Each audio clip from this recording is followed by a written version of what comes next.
வணக்கம், welcome to நாச்சியா sorry designer. இன்றைக்கி ஒரு சிம்பிள் ப்ளவுஸோட பேக் நெக் டிசைன் தான் பார்க்க போகிறோம். அதுக்காக 3 லேயரில் வந்து நான் காப்பர் ஜரியில் செயின் ஸ்டிச் கொடுத்துருக்கேன். கோல்டன் கலரில் இருக்க நார்மல் த்ரெட்டு எடுத்திருக்கேன். இதை வச்சு தான் நம்ம பீட்ஸ் எல்லாமே ஸ்டிச் பண்ணுவோம். இந்த த்ரெட்டை வந்து நான் லாஸ்ட்டாக வந்து ஒரு நாட் போட்டு எடுத்துக்கிறேன். இப்போ எப்படி ப்ளவுஸில் ஒர்க் பண்ணலான்றதை பார்க்கலாம். இப்போ த்ரெட்டை வந்து வெளியில் எடுத்துக்கணும். எடுத்து எப்போவுமே பேக்கில் வந்து ஒரு லாக் ஸ்டிச் போட்டுட்டு தான் ஆரம்பிக்கவே செய்யணும். அப்போ தான் வந்து த்ரெட் வந்து டக்குன்னு வெளியே வந்து பீட்ஸ் எல்லாம் உதிராமல் இருக்கும். இல்லைனா வெளியில் வந்து பீட்ஸ் எல்லாமே கொட்டி போயிடும். அதனால் ஃபஸ்ட்டு பேக்கில் ஒரு லாக் ஸ்டிச் எந்த பீட்ஸ் ஸ்டிச் பண்ணாலும் இல்லை த்ரெட்டு ஒர்க் பண்ணாலும் பேக்கில் ஒரு லாக் ஸ்டிச் போட்டுட்டு ஸ்டார்ட் பண்ணுங்கள். இப்போ காப்பர் கலர் சுகர் பீடை வந்து 2 பீடு ஒன்ஸ் வந்து நான் ஸ்டிச்சஸ் கொடுத்துக்கிறேன். 2 பீடுக்கு ஒரு பீடு வந்து ஸ்டிச்சஸ் கொடுங்க. அப்படி இல்லைனா ஒவ்வொரு பீடும் தனித்தனியாக ஸ்டிச்சஸ் கொடுங்க. தனித்தனியாக பீட் வந்து ஸ்டிச்சஸ் கொடுத்தா டைம் ஆகும். ஆனால் 3 பீடு 4 பீடு அந்த மாதிரி வச்சு ஸ்டிச்சஸ் கொடுத்தோன்னா ஃப்ரேமில் இருக்கப்போ நல்லாயிருக்கும். ஃப்ரேமை விட்டு ரிமூவ் பண்ணதுக்கப்புறம் ஒரு மாதிரி லூஸாக இருக்க மாதிரி இருக்கும். இப்போ சுகர் பீட் லைன் முடித்ததுக்கப்புறமா ஒரு 4 mm காப்பர் பீட் வந்து ஒவ்வொரு பீடுக்கும் தனித்தனியாக நான் ஸ்டிச்சஸ் கொடுத்துக்கிறேன். சுகர் பீட் குட்டி குட்டி பீட்ஸ் எல்லாமே 2 பீடு ஒன்ஸ் வந்து ஸ்டிச்சஸ் கொடுத்துக்கலாம். ஆனால் கொஞ்சம் பெரிய பீடாக இருந்தால் கண்டிப்பாக ஒவ்வொரு பீடுக்கும் தனித்தனியாக தான் ஸ்டிச்சஸ் கொடுக்கணும்.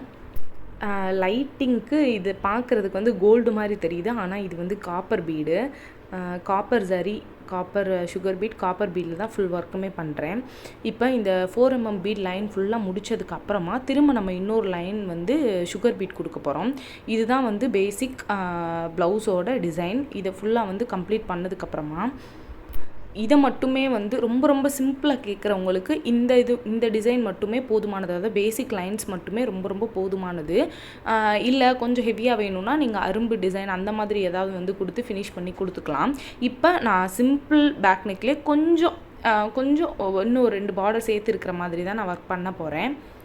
இப்போ பேசிக் லைன் முடித்ததுக்கப்புறமா திரும்ப இன்னொரு லைன் வந்து நான் 4 mm பீடு எப்பவும் போல் தனித்தனியாக ஒவ்வொரு பீடுக்கும் ஸ்டிச்சஸ் கொடுத்துக்கிறேன்.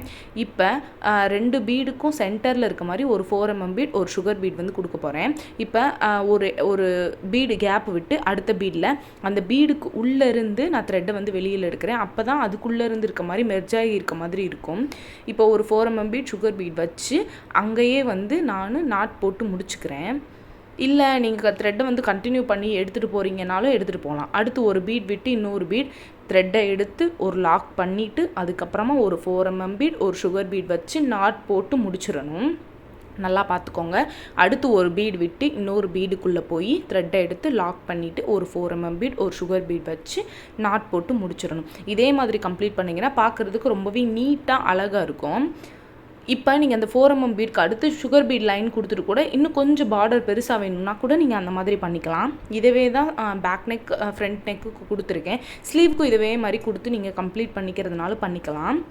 ஃபைனலாக பேக் நெக்கோட லுக் பார்க்குறதுக்கு இப்படி தான் இருக்குது. பிடிச்சிருந்தா ட்ரை பண்ணி பாருங்கள். ஃபார் மோர் வீடியோஸ் நம்ம சேனலை சப்ஸ்கிரைப் பண்ணிக்கோங்க. நன்றி.